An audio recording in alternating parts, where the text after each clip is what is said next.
সরকারের পদত্যাগ এক দফা দাবিতে আজ থেকে সর্বাত্মক অসহযোগ কর্মসূচিতে বৈষম্য বিরোধী ছাত্র আন্দোলন।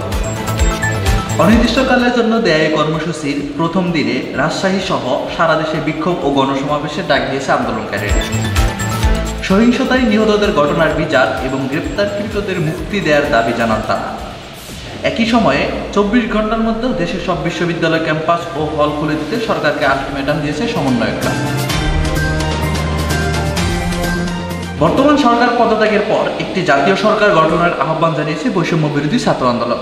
গতকাল বিকেলে শহীদ মিনারের সমাবেশে আন্দোলনের অন্যতম সমন্বয়ক নাহিদ ইসলাম সরকার পতনের এক দফা দাবি ঘোষণা করেন।